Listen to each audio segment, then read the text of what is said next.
Dear students, today we are going to start chapter 2, theory base of accounting. It is given under chapter 3 also in some of the books, but in NCERT this is given under chapter 2.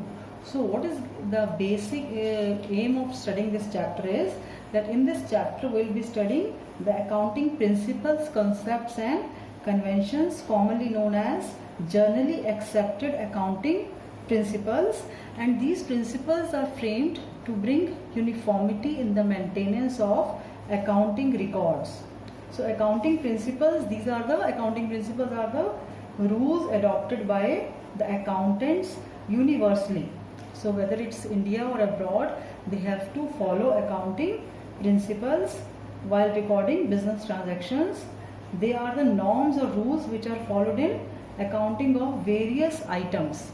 So for example, if you are maintaining records for your assets, liabilities, capital, expenses, you have to follow those accounting principles laid down by Indian Institute of Chartered Accountants of India or Institute of Chartered Accountants of India, commonly known as ICAI. So let us start. The maintenance of accounting, accurate accounting record is the objective of accountancy. Accounting has to follow certain theoretical assumptions and principles. So we have already studied accountancy means it gives us the knowledge to maintain accounting. So accountancy has to follow certain theoretical assumptions. You cannot maintain your records according to your own wish. You have to follow certain assumptions or principles which are laid down by the ICAI, Institute of Chartered Accountants of India. So it is necessary for every student of accountancy to have clear understanding of these concepts or assumptions and principles. So let us start with the first assumption. I am doing these assumptions as per NCERT's book. So the first assumption is business entity assumption or business entity concept. So what is there according to this concept? A business is a separate independent entity different from its owner or proprietor. So for the purpose of accounting records, we treat business separate from its owner. So owner is separate from business. Why we are keeping these two as separate entity? Just for the purpose of maintaining accounting records. Accounting records means whenever there is some monetary transactions between owner and the business, both are treated separately. Let us take one example. When owner invests his money into the business, so what is the name, what is the term used for that? Term used for that is capital. So we can say that whenever owner invests money into the business, and it's not like that the businessman is investing initially as a capital, he can invest the capital during the year or after 2 years or 3 years depending upon the resources required by the business. So whenever owner invests money into the business, this is to be treated separately by the business. So business will treat this as its internal liability. I told you the various variety of liabilities. So this is internal liability towards owner. And likewise, whenever owner withdraws money from the business for personal use, it is treated as drawings. So business will have to keep a separate record of capital, how much money owner is investing and how much drawing owner is doing. Otherwise what will happen? There will be no difference between owner's money and business money, and businessman won't be able to keep a track of money invested in the business. So just for the purpose of accounting records, we are keeping owner and business separately. So this is known as separate legal entity concept. But one important point is there, that in the eyes of third party, who are third parties? Third parties are their customers, third parties are their suppliers, third parties are government. So in the eyes of third parties, both business and owner are same. owner cannot keep himself away from the business by stating that I am not a part of this business. If you want to claim any money, you ask business. No, he cannot do so. For the purpose of accounting records, both are separate. So business accountant will treat both separately for accounting records, but otherwise if some dispute is going on with the customer and the business, who will resolve that dispute? That dispute is to be resolved by the owner. So likewise, same supplier, if suppose there is a problem with supplier, then owner is there to deal with the problem. Taxation problem, owner is there. So in the eyes of third party and in the eyes of law, both are same. But for purpose of accounting records, because we are interested in maintaining accounting records, both are separate. So I hope the meaning of business entity concept is clear to you. A business is a separate independent entity different from its owner or proprietor. Business transactions are recorded from the point of view of business only. We are not recording transactions from the point of view of owner. We are recording from the point of view of business. Now the second concept. So all this also you know, but let us do it formally. Money measurement concept. So what is there in money measurement concept? Only those transactions are recorded in the books of accounts which are measurable in terms of money. So this you already know, that a transaction becomes transaction only if it affects the business and can be converted in monetary terms. So this is same as that transaction, the meaning of transaction which is there in money measurement also. Any information which cannot be expressed in monetary terms cannot be recorded. So if you know that a particular information is very important but you won't be able to record that information, in that case you won't be able to record because it cannot be converted in monetary terms. For instance, if there is a public appreciation of excellent social work done by the enterprise, suppose business is getting an appreciation, like for example nowadays if suppose business is doing a very useful job in helping the corona patients, so they are getting a public appreciation socially, so it cannot be recorded. So only because it cannot be expressed in monetary terms, so only monetary records can be recorded. Otherwise, if a particular transaction is very important but it cannot be recorded in monetary terms, then you won't be able to record it. So let us assume that, for example, business has 3 units, first, second and third. Suppose this third branch or unit, you can say that this is doing a business very nicely and this is the this earns maximum profits for the firm. Now suppose the in charge of this particular unit dies.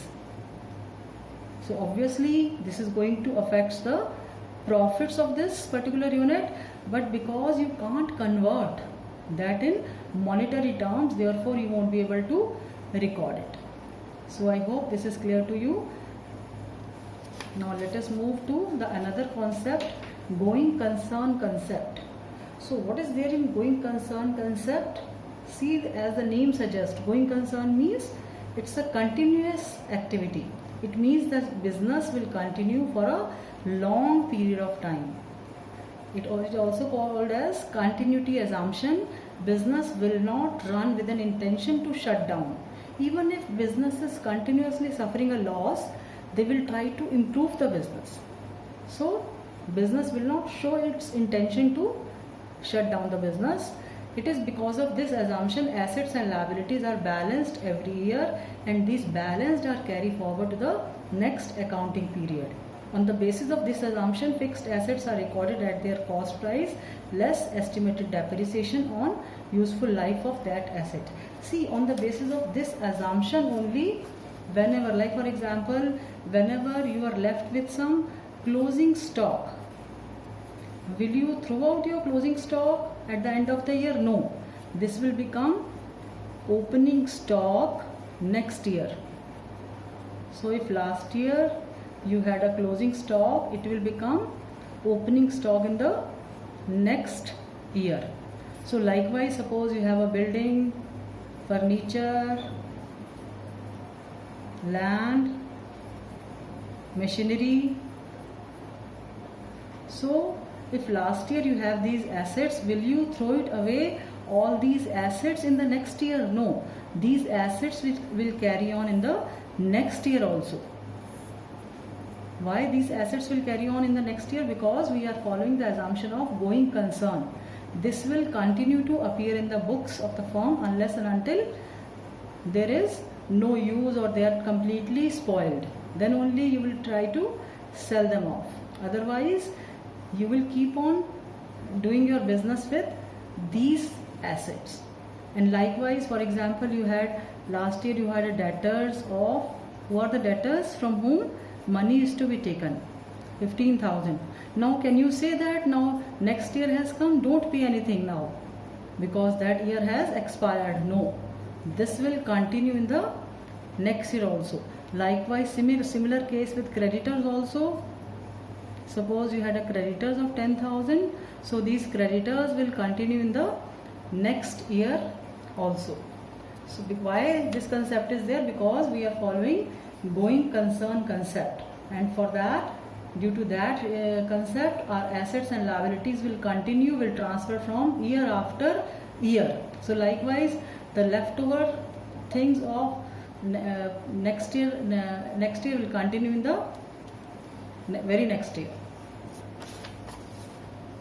So now let us do the fourth concept. Fourth concept is based on accounting periodicity concept. See, this concept is connected with this going concern concept. So let me take one example for this.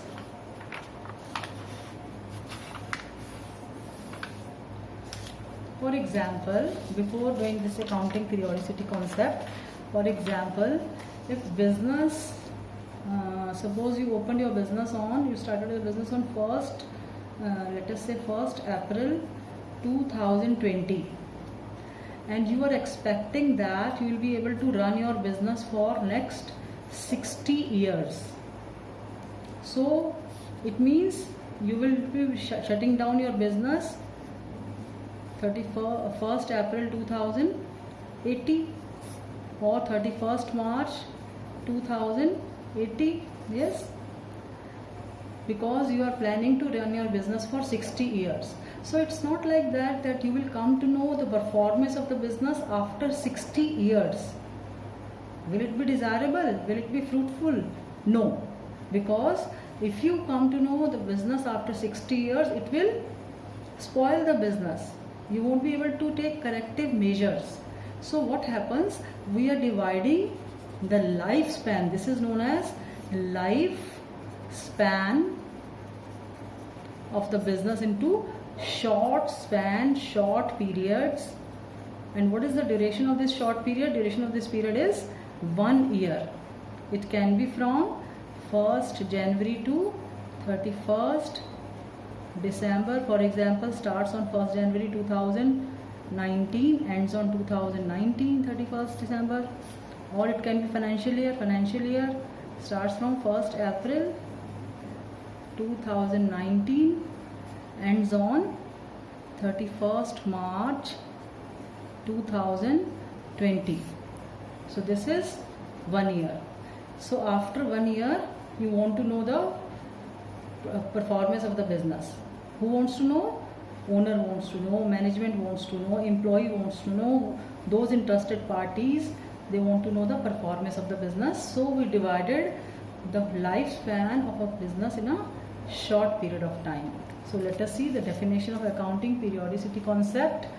The business continues for an indefinite period as per the going concern concept, and this doesn't mean that the result of the business, what is the result of the business? Either profit or loss, when you summarize the accounting records, will be known only when the business wounds up. It means that it's not like that you come to know the results of the business after 60 years or after 70 years.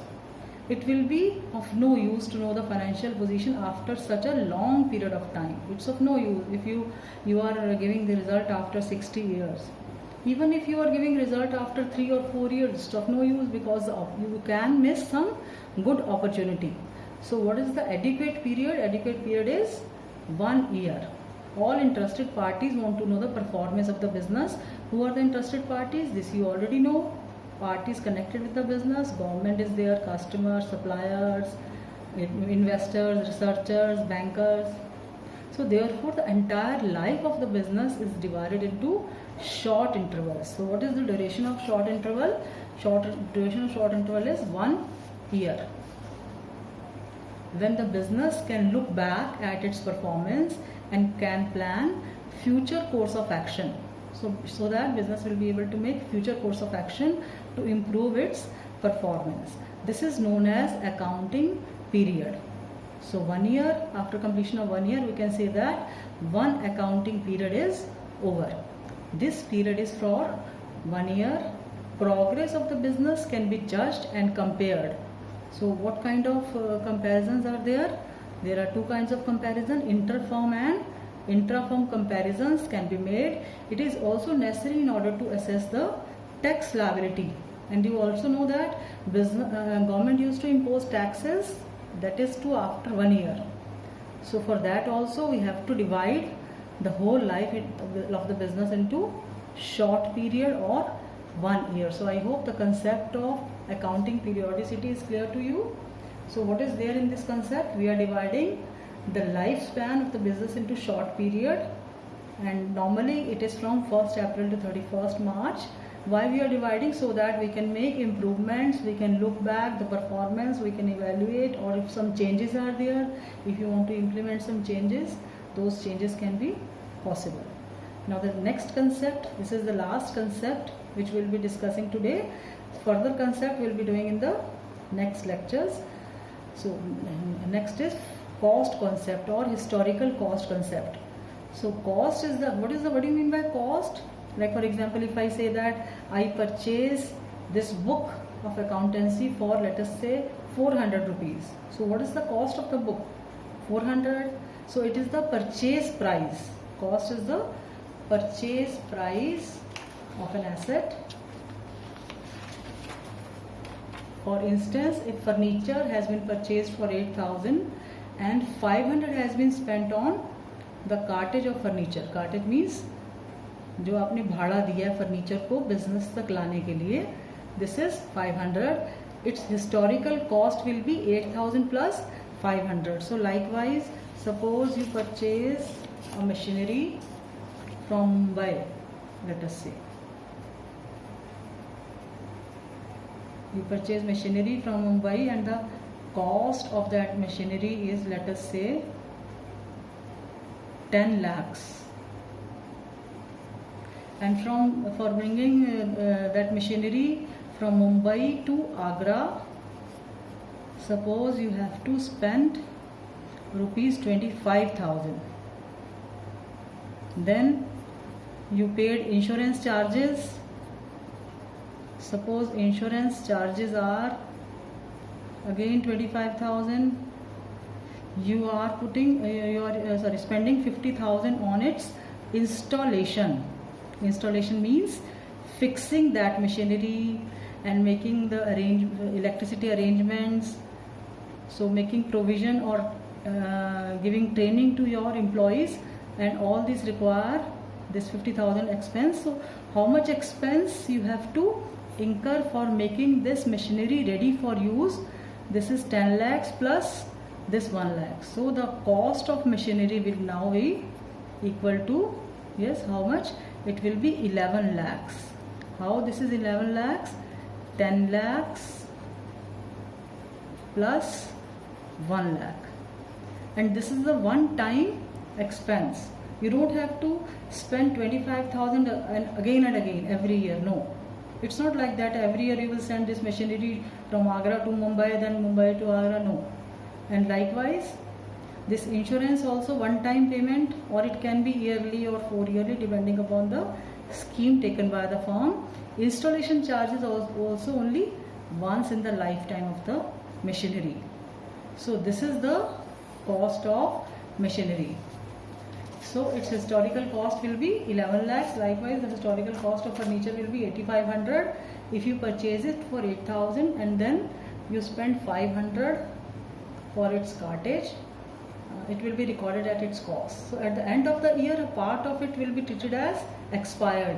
So likewise, in case of this also, we can assume that if you use this machinery continuously, so obviously a part of this becomes expired, so you have to charge a depreciation on this. What is depreciation? Depreciation is the used up value of an asset. So if suppose we are charging 10% depreciation on 11 lakh, this will give you 1,10,000. So 1,10,000 is the yearly expense which will be charged through profit and loss account on account of depreciation. So at the end of the year, a part of it will be treated as expired through continuous use during the year. This depreciation is the value. This depreciation in value becomes an expense. So this will become an expense, but this is an expenditure. So you know the difference between expenditure and expense. Expenditure creates asset, but expense is the benefit of acquiring the services of that asset. If nothing has, this is also important, if nothing has been paid to acquire an asset, suppose you got the asset through gift, in that case it will not be recorded. So just let us see the adoption of this historic benefit of adopting this principle. The benefit is objectivity will come. Objectivity will come to means there will be uniformity in recording. Otherwise, each accountant of different businesses will record asset according to their own wish. So objectivity in recording as the cost of acquisition in easily verifiable. You can easily verify the cost of purchasing this asset from the documents. So you have purchase document of an asset, so you can verify the purchase of this asset through those documents. And the market value on the other hand is not reliable, because market value keeps on changing. Sometime it is high, sometime it is low, as the value of asset may change from time to time, making the comparison between one period to another period difficult. So I hope this particular accounting concept is clear to you. So let us revise what we did today. Today we have learned various accounting concepts, and I told you that why these accounting principles and concepts are important, because these are developed by the Indian Chartered Accountants, Institute of Chartered Accountants of India, to bring the uniformity in maintaining the accounting records. So first is business entity concept, second one is money measurement, and third going concern concept, and fourth is periodicity concept or accounting period concept, and fifth is cost concept. So that's all for today. Have a nice day ahead. God bless you.